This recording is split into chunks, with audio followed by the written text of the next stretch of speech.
berhentilah bermain politik dan membuat keputusan-keputusan cakap tak serupa bikin.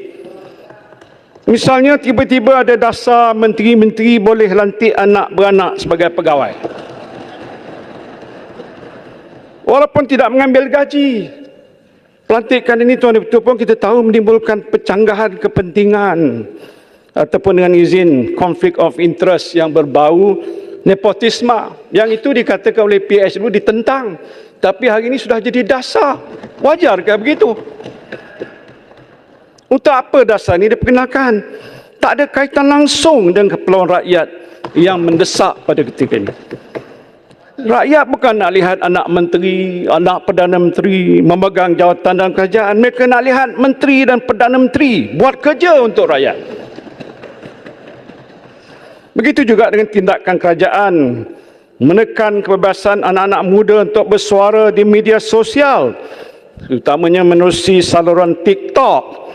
Ramai penganalisis politik mengatakan dalam PRU 15 yang lalu, kempen Perikatan Nasional mendapat sambutan yang luar biasa di TikTok.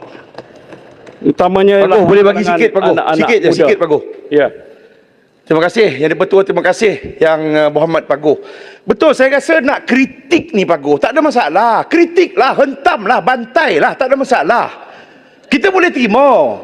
Tapi yang isunya macam semalam disebutkan, 3 budak perempuan.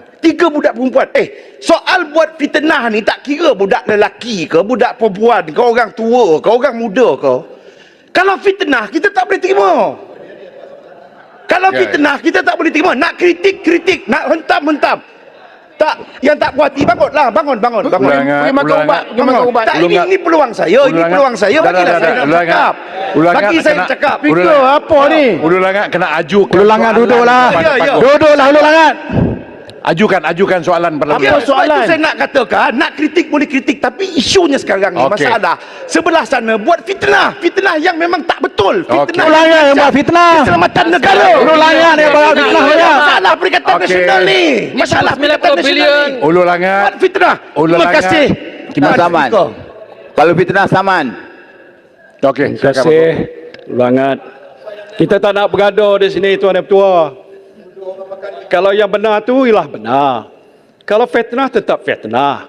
Tetapi kalau tidak fitnah, inilah pernyataan hak rakyat untuk menyatakan sesuatu menerusi media TikTok. Apa salahnya? Saya tak faham. Jadi Dia tak faham. Tuan Yang Pertua, ini saya fikir adalah satu bentuk political prosecution dengan izin. Ini satu lagi langkah yang kita katakan tadi bikin tak serupa cakap. LGBT siapa dia? Di sebelah sana kah amalkan LGBT? Saya tak bangkitkan soal itu Tuan Yang Pertua. Makan cili rasa pedas. Tuan Yang Pertua, begitu juga dengan kenyataan-kenyataan yang seolahnya mencabar kedudukan kaum Melayu dan Bumi Putra di negara ini. Kononnya Perkhidmatan Awam di negara ini didominasi oleh kaum Melayu dan atas nama reformasi, dominasi ini mesti dirombak. Hormatlah sikit perasaan penjawat awam. Yang berhormat sana dalam kerajaan, kalau menyentuh perasaan penjawat awam, kalau mereka tak nak bekerja, apa jadinya kita? Tuan Yang Pertua, saya perhatikan kepimpinan kerajaan hari ini. Kota Baru belakang. Oh ya.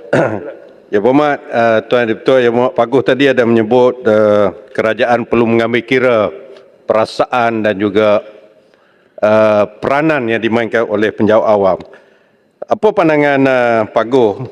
Kita dipahamkan bahawa selepas kerajaan ini mengambil alih pentadbiran negara, seramai sekitar 20 orang ketua-ketua jabatan yang terdiri daripada KSU dan sebagainya yang masih lagi diletakkan di dalam pool di JPA. Apa pandangan Pak Guh?